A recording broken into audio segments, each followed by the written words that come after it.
California Fires Battalion Chief of Communications. Good morning, and thank you for taking the time to speak with us. Can you begin by describing what happened over the weekend? Was there some progress made on the fires? Thank you for having me on. So, to a degree, there was with the winds slowing down.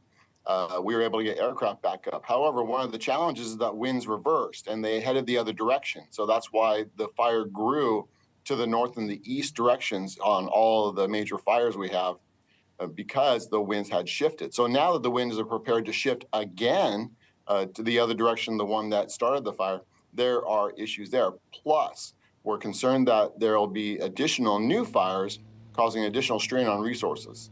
What does that mean for firefighters, this shift that's expected later today?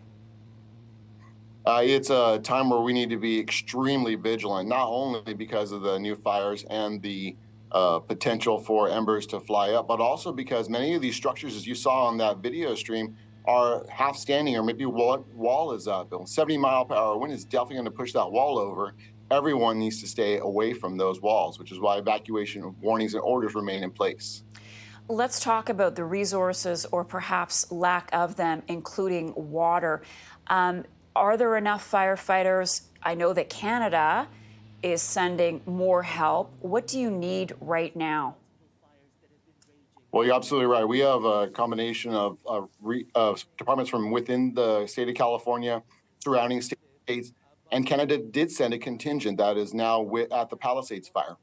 So we need these people to be engaged, and they're doing a great job of engaging on the containment lines, trying to shore that up before the next round of winds come in.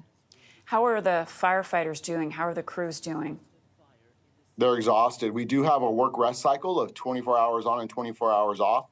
But even within that, they are anxious, even on their days off, to get back because, as firefighters have told me, they have a hard time sleeping when they know their homes are burning. But they do need that rest in order to be at peak performance. For sure, for sure. So as of right now, can you take a step back for a moment and just talk to us about the scale of the destruction and the enormity of these fires? I mean, I don't know if you had a moment to sort of think about it or even try to comprehend what's been going on. But what is your take? I mean, we've heard about California fires for years now, but this is really historic, exceptional. It is indeed. And one of those factors is the fact that it's in such a tightly fit urban or suburban area. The fire that just ran through, similar to other fires we've had in the state of California, mostly in the last 10 years. So it is something that we are just seeing an increase in scale every single year, In fact, we have gotten rid of the term fire season, and we now use the term fire year because we've had fires December 30th, December 31st, and now this fire siege. So it is truly a fire year anymore. And I want to ask you lastly, because I was watching Governor Gavin Newsom over the weekend, an interview talking about the desire to rebuild. There are already thoughts about rebuilding. I mean, is that something that you can even imagine at this point when the fires are still raging?